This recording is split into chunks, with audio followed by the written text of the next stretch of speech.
नमस्कार दोस्तों, good morning. स्वागत है एक बार फिर से हमारे यूट्यूब चैनल GSIQ में। दोस्तों आज हम बात करेंगे 16 सितंबर के करंट अफेयर से रिलेटेड सभी इंपॉर्टेंट क्वेश्चन के बारे में, जो एग्जाम की दृष्टि से काफ़ी इंपॉर्टेंट है। और हर क्वेश्चन से रिलेटेड फैक्ट भी हम डिस्कस करेंगे और अंत में आपसे क्वेश्चन पूछा जाएगा जिसका आंसर आपको कमेंट बॉक्स में लिखना है। तो अब बात करते हैं आज के करंट अफेयर्स के बारे में। फर्स्ट क्वेश्चन है, हाल ही में अंतर्राष्ट्रीय लोकतंत्र दिवस कब मनाया गया? तो यह दिवस हर साल 15 सितंबर को विश्व स्तर पर मनाया जाता है। तो आंसर हुआ ऑप्शन डी 15 सितंबर। इस दिवस को मनाने का उद्देश्य क्या है? तो लोकतंत्र के सिद्धांतों को बढ़ावा देना और उन्हें बनाए रखने के लिए यह दिवस मनाया जाता है। इस दिवस को 2007 में संयुक्त राष्ट्र महासभा के द्वारा प्रत्येक वर्ष 15 सितंबर को मनाने का फैसला लिया गया था, लेकिन इसे पहली बार 15 सितंबर 2008 को मनाया गया था। और इस बार का इसका विषय है भविष्य के संकटों का सामना करने में लोकतांत्रिक लचीलापन को मजबूत करना। और दोस्तों 15 सितंबर को ही भारत में इंजीनियर्स डे मनाया जाता है। इसे पहली बार 1968 में सर एम विश्वेश्वरैया की जयंती के रूप में मनाया गया था। और दोस्तों 15 सितंबर को ही एक और दिवस मनाया जाता है, विश्व लिम्फोमा जागरूकता दिवस, जो कि लिम्फोमा बीमारी के बारे में जागरूक करने के लिए मनाया जाता है। तो दोस्तों एक ही दिन यानी 15 सितंबर को 3 दिवस मनाए जाते हैं। एक बार हम इन्हें रिपीट करते हैं।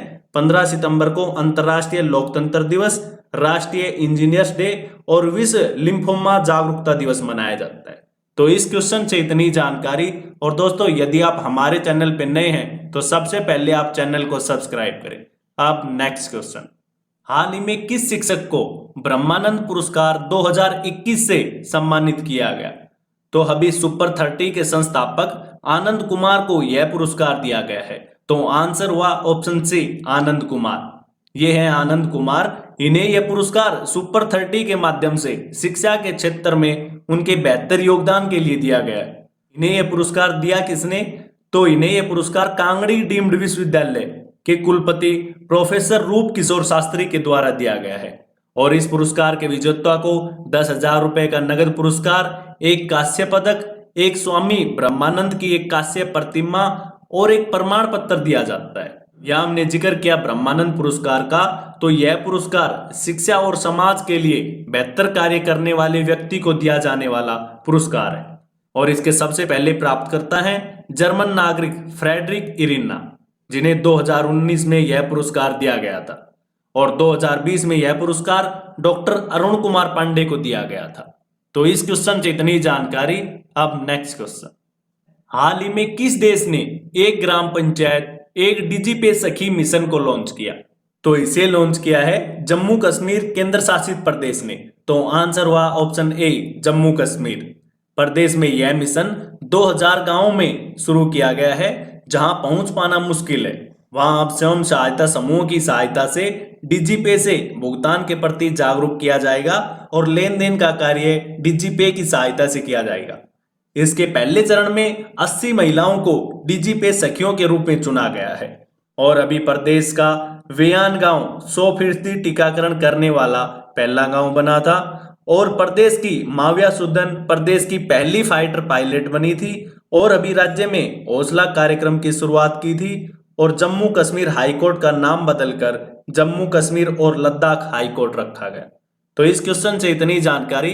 अब नेक्स्ट क्वेश्चन, हाल ही में किस कंपनी के सह संस्थापक गौरव गुप्ता ने इस्तीफा दिया? तो अभी जोमेटो कंपनी के संस्थापक गौरव गुप्ता ने इस्तीफा दिया है। तो आंसर हुआ ऑप्शन बी जोमेटो। इन्होंने कंपनी में साल 2015 में टेबल रिजर्वेशन हेड के पद पर ज्वाइन किया था। इसके बाद इन्हें साल 2019 में कंपनी का को फाउंडर बना दिया गया था। और अभी ये फिलहाल कंपनी में सप्लाई हेड थे। यह हमने जिक्र किया है जोमेटो कंपनी का, तो आप भली भांति जानते हैं कि जोमेटो एक फूड डिलीवरी कंपनी है जिसकी स्थापना जुलाई 2008 में दीपेंद्र गोयल और इसके साथियों ने मिलकर की थी। और इसका मुख्यालय है गुरुग्राम हरियाणा में। और प्रेजेंट टाइम पर इसके सीईओ हैं गौरव गुप्ता। तो इस क्वेश्चन से इतनी जानकारी। अब नेक्स्ट क्वेश्चन, हाल ही में किन संस्था को अफ्रीका खाद्य पुरस्कार 2021 से सम्मानित किया गया? तो तो अभी हैदराबाद स्थित ICRISAT को अफ्रीका खाद्य पुरस्कार 2021 से सम्मानित किया गया है। तो आंसर हुआ ऑप्शन सी ICRISAT। ICRISAT को यह पुरस्कार उप सहारा अफ्रीका में खाद्य सुरक्षा में सुधार के लिए दिया गया है और इन्होंने फलियों की फसलों जैसे लोबिया, अरहर, मूंगफली आदि की 266 नई किस्मों को विकसित करने के लिए यह पुरस्कार दिया गया है। यह हमने जिक्र किया ICRISAT का, तो इसकी फुल फॉर्म है international crops research institute for the semi arid tropics, यानी अंतरराष्ट्रीय फसल अनुसंधान के लिए अर्ध शुष्क उष्णकटिबंधीय। यह एक गैर लाभकारी, गैर राजनीतिक, सार्वजनिक अंतरराष्ट्रीय अनुसंधान संगठन है जो एशिया और उप सहारा अफ्रीका में कृषि अनुसंधान पर कार्य करता है। तो इस क्वेश्चन से इतनी जानकारी। अब नेक्स्ट क्वेश्चन, हाल ही में NCLT के नए अध्यक्ष कौन बने? तो ये बने हैं मद्रास हाईकोर्ट के पूर्व न्यायाधीश M वेणुगोपाल। तो आंसर हुआ ऑप्शन ए M वेणुगोपाल। इन्हें यह नियुक्ति न्यायमूर्ति SJ मुखोपाध्याय की सेवानिवृत्ति के बाद दी गई है, जो कि 14 मार्च 2020 को रिटायर हुए थे और ये NCLT के तीसरे अध्यक्ष थे। इससे पहले न्यायमूर्ति बंसीलाल भट्ट 15 मार्च 2020 को NCLT के प्रथम अध्यक्ष बने थे और NCLT के दूसरे अध्यक्ष थे न्यायमूर्ति AIS चिम्मा, जो कि 19 अप्रैल 2021 को रिटायर हुए थे। यह हमने जिक्र किया है NCLT कंपनी का। तो यह होती क्या है और ये क्या काम करती है? तो यह नेशनल कंपनी लॉ ट्रिब्यूनल और भारतीय प्रतिस्पर्धा आयोग द्वारा पारित आदेशों के खिलाफ अपील की सुनवाई करती है। अब नेक्स्ट क्वेश्चन, हाल ही में किस देश ने भारत के गगनयान मिशन का समर्थन करने की घोषणा की? तो अभी यह की है ऑस्ट्रेलिया देश ने। तो आंसर हुआ ऑप्शन डी ऑस्ट्रेलिया। दोस्तों, यह घोषणा ऑस्ट्रेलियाई अंतरिक्ष एजेंसी के उप प्रमुख एंथनी मर्केट ने की है। इन्होंने इस मिशन की निगरानी ऑस्ट्रेलिया के कोकोस किलिंग द्वीप से करने की घोषणा की है। और दोस्तों, गगनयान भारत का महत्वाकांक्षी मानव अंतरिक्ष मिशन है जिसका उद्देश्य 3 भारतीयों को पृथ्वी की निचली कक्षा तक ले जाना है। यह हमने जिक्र किया ऑस्ट्रेलिया देश का। तो ऑस्ट्रेलिया देश के बारे में जानते हैं। ऑस्ट्रेलिया की राजधानी कैनबेरा, मुद्रा ऑस्ट्रेलियन डॉलर, संसद पार्लियामेंट, प्रधानमंत्री स्कॉट मॉरिसन और महारानी एलिजाबेथ द्वितीय। तो इस क्वेश्चन से इतनी जानकारी। अब नेक्स्ट क्वेश्चन, हाल ही में इटालियन ग्रैंड प्रिक्स 2021 का खिताब किसने जीता? तो अभी यह खिताब जीता है मैक्लारेन टीम के डिनायल रिकियार्डो ने। तो आंसर हुआ ऑप्शन सी डिनायल रिकियार्डो। इन्होंने प्रतियोगिता में पिछली बार के चैंपियन रहे लुइस हैमिल्टन और शीर्ष पर चल रहे मैक्स वेस्टापेन को हराकर इस बार का इटालियन ग्रैंड प्रिक्स अपने नाम किया। इससे पहले डिनायल ने 2018 में मोनाको ग्रैंड प्रिक्स का खिताब जीता था, जबकि मैक्लारेन रेसिंग टीम की करीब 9 वर्षों में यह पहली जीत है। अब नेक्स्ट क्वेश्चन, हाल ही में किस देश के पूर्व राष्ट्रपति जॉर्ज सैम्पियो का निधन हुआ? तो अभी यह हुआ है पुर्तगाल देश के पूर्व राष्ट्रपति जॉर्ज सैम्पियो का। तो आंसर हुआ ऑप्शन ए पुर्तगाल। ये है जॉर्ज सैम्पियो। ये साल 1996 से 2006 तक पुर्तगाल के राष्ट्रपति रहे थे। इसके बाद इन्होंने संयुक्त राष्ट्र में कई पदों पर कार्य किया, लेकिन अब 81 वर्ष की आयु में लिस्बन में इनका निधन हुआ। यह हमने जिक्र किया पुर्तगाल का। तो इसके बारे में जानते हैं। इसकी राजधानी लिस्बन, मुद्रा यूरो, संसद का नाम गणतंत्र सभा और प्रधानमंत्री हैं एंटोनिया कोस्टा और राष्ट्रपति हैं मार्सेलो रेबेलो डी सूसा।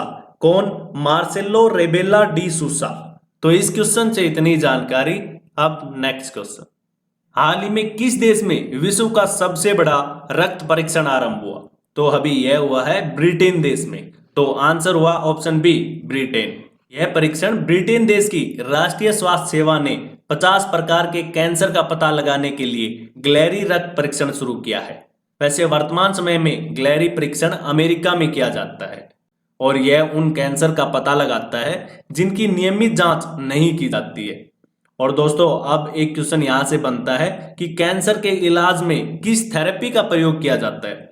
तो दोस्तों, कीमोथेरेपी के द्वारा कैंसर का इलाज किया जाता है। तो इस क्वेश्चन से इतनी जानकारी। और यदि आपको हमारी वीडियो अच्छी लगी तो वीडियो को लाइक और शेयर जरूर करें।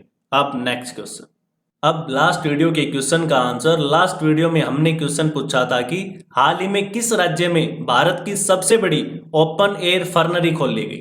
तो दोस्तों इस क्वेश्चन का ए ऑप्शन सही था, उत्तराखंड, और लगभग आप सभी ने सही आंसर दिया। अब नेक्स्ट क्वेश्चन, अब आज का क्वेश्चन, तो आप सभी के लिए आज का क्वेश्चन है, हाल ही में कौन सा देश नए घरों में इलेक्ट्रिक व्हीकल चार्जर अनिवार्य करने वाला पहला देश बना।